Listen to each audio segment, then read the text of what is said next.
जय माता दी। प्यारे मित्रों, कैसे हैं आप सब? आशा करता हूं आप सभी स्वस्थ होंगे, कुशल होंगे। आइए जानते हैं आज चंद्र ग्रहण के विषय में। साल 2026 में कुल 4 ग्रहण लगने वाले हैं, जिसमें से पहला सूर्य ग्रहण लग चुका है। अब बारी है साल के पहले चंद्र ग्रहण की, जो कि साल का दूसरा ग्रहण भी होगा। और यह चंद्र ग्रहण फाल्गुन मास की पूर्णिमा के दिन लगने जा रहा है। साल का पहला चंद्र ग्रहण सिंह राशि में और पूर्वा फाल्गुनी नक्षत्र के दौरान लगेगा।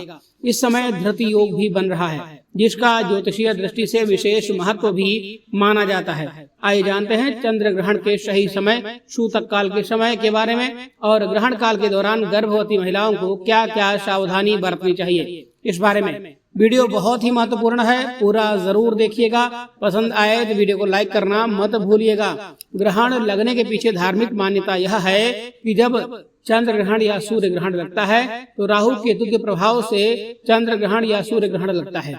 वही वैज्ञानिक दृष्टिकोण की बात करें तो जब सूर्य और चंद्रमा के बीच में पृथ्वी आ जाती है, तब पृथ्वी की छाया चंद्रमा पर पड़ती है, जिससे चंद्र ग्रहण लगता है और चंद्रमा लाल दिखाई देता है। इस बार 3 मार्च फाल्गुन पूर्णिमा के दिन लगने जा रहा है यह ग्रहण हमारे देश के पूर्वी हिस्सों में दिखाई देगा, जिसमें असम, अरुणाचल प्रदेश, मिजोरम, नागालैंड, मणिपुर में यह ग्रहण नजर आ सकता है। वहीं पश्चिम बंगाल के कुछ हिस्सों में और दिल्ली, यूपी, महाराष्ट्र और राजस्थान में आंशिक रूप से इस ग्रहण को देखा जा सकता है। वहीं हमारे देश के अलावा अन्य कई देशों में भी इस ग्रहण को देखा जाएगा, जैसे Pakistan, Afghanistan, Iraq, Iran, Australia, New Zealand, रूस, उत्तरी और दक्षिणी अमेरिका और एशिया में इस ग्रहण को देखा जा सकता है।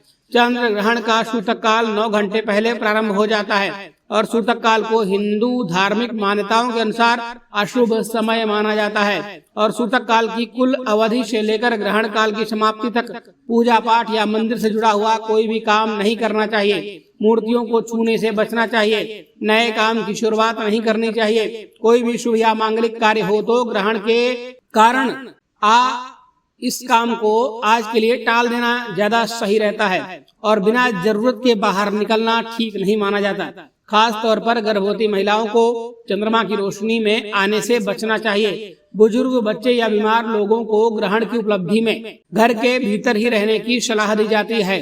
भारतीय समय के अनुसार चंद्र ग्रहण 3 मार्च मंगलवार को फाल्गुन पूर्णिमा के दिन दोपहर 3:20 से शुरू होगा और ग्रहण समाप्त होगा शाम को 6:47 पर। कुल अवधि लगभग 3 घंटे 27 मिनट की रहेगी। अगर बात करें सूतक काल की तो मंगलवार के दिन सुबह 6:20 से चंद्र ग्रहण का सूतक काल प्रारंभ हो जाएगा। हमारे हिंदू धर्म में फाल्गुन पूर्णिमा का विशेष महत्व है और इस दिन होलिका दहन भी किया जाता है। वहीं अगर पूर्णिमा तिथि 2 दिन विद्यमान होती है तो पहले दिन की पूर्णिमा तिथि में होलिका दहन करके अगले दिन रंग वाली होलिका त्योहार मनाया जाता है, जिसे धुलंडी भी कहा जाता है। क्योंकि इस बार होलिका दहन के दिन ग्रहण लग रहा है, ऐसे में सूतक काल से लेकर ग्रहण की समाप्ति तक होलिका दहन नहीं किया जाएगा। इसलिए फाल्गुन पूर्णिमा के दिन होलिका दहन शाम के समय होगा और अगले दिन रंग वाली होली का त्योहार मनाया जाएगा।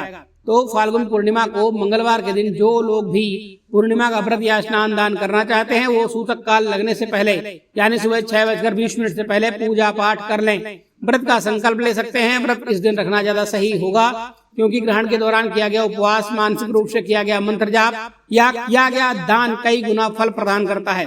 और इस दिन इस समय किए गए दान की तुलना अन्य किसी भी दान से नहीं की जा सकती है। यानी कि पूरे साल भर आप जिस पवित्र तिथि में दान करते हैं, उन सब का एकमात्र पुण्य आप एक ही दिन में यानी ग्रहण काल में या सूतक काल के दौरान किए गए दान से आसानी से प्राप्त कर सकते हैं। क्योंकि हमारे देश के बहुत सारे हिस्सों में बहुत सारे क्षेत्रों में ये ग्रहण नजर आने वाला है, इसलिए सूतक काल संबंधी नियमों का पालन करने की भी आपको आवश्यकता होगी। खास तौर पर गर्भवती महिलाओं को ग्रहण के समय में घर से बाहर निकलने से बचना चाहिए। हालांकि जिस समय यह ग्रहण प्रारंभ होगा उस समय हमारे देश में दिन का समय होगा और 3 मार्च मंगलवार को चंद्रोदय होगा शाम को 6:30 पर। ऐसे में ग्रहण का जो पूरी तरह से असर होगा वह लगभग 17 मिनट का ही रहेगा, क्योंकि शाम को 6:47 पर ग्रहण समाप्त हो रहा है। अगर गर्भवती महिलाएं चाहें तो चंद्रोदय से पहले यदि किसी खास काम से आपको बाहर जाना भी पड़े तो आप जा सकते हैं, लेकिन शाम को 6:30 से लेकर 6:47 के बीच में आपको खास सावधानी बरतनी चाहिए। वैसे तो पूरे दिन आपको सावधानी बरतनी चाहिए और जहां तक हो सके घर के भीतर ही आपको रहना चाहिए। अगर आप होलिका दहन या होली के बारे में या पूर्णिमा के बारे में जानना चाहते हैं तो इसकी वीडियो अलग से चैनल पर अपलोड है, आप जरूर देखिएगा। तो प्रिय मित्रों, यह थी आज की वीडियो। यदि पसंद आए तो वीडियो को लाइक करें और हमारे चैनल को सब्सक्राइब करें, जिससे आपको इसी तरह की विशेष ज्ञानवर्धक जानकारियां देखने और सुनने को मिलती रहें। धन्यवाद। हर हर महादेव।